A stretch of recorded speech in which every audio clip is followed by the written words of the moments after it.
Komið þið sæl. Nú ætlum við að skoða eina af grunnstöðunum í hróksennatöflum sem í jafnteflisaðferð sem kennd við Vancouver-staðan. Hér það svartur sem að verjast og hvítur búinn að koma peðinu sínu allavega upp á A6.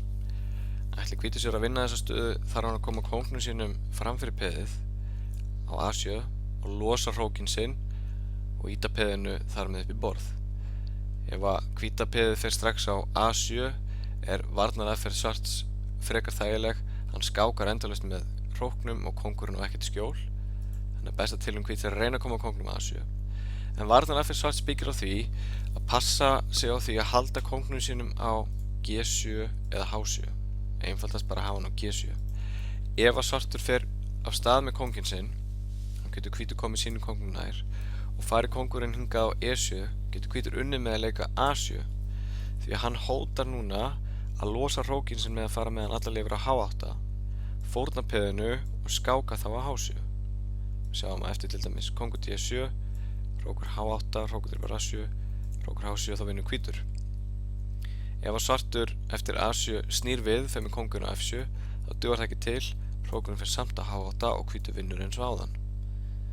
En varnaraðferð svarts byggir á því að skáka hérna á F1 og staðsetja svo hrókinn sinn á F6 og loka kónginn af og vera tilbúin leið og kóngurinn kemst eitthvað lengra að skáka kónginn frá hlið vegna þess að kóngurinn á ekkert skjól frá hliðaskákunum. Kóngur D5 og hrókur B6 og hrókur F6 tilbaka og nú getur svartur byrjað að skáka og það er alveg sama hvað hvítur reynir, hann á hvergi skjól í þessari stöðu.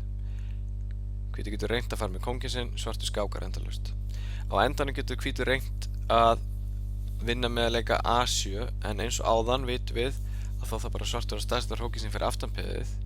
Nú á hvíti kóngurinn ekkert skjól og þess vegna hefur svartur bara skákirnar aftur, skákar endalaust og það er alveg sama hvert hvítur fer með kónginn sinn, hann á ekkert skjól fyrir hann og svartur fer aftur á A-línuna og heldur auðvelda jafntefli. Þannig að þetta var Vancouver jafnteflistaðan sem byggist á því að staðsetja hrókinn sinn hér á F-línunni á F6 og skáka endalaust. Takk fyrir þetta.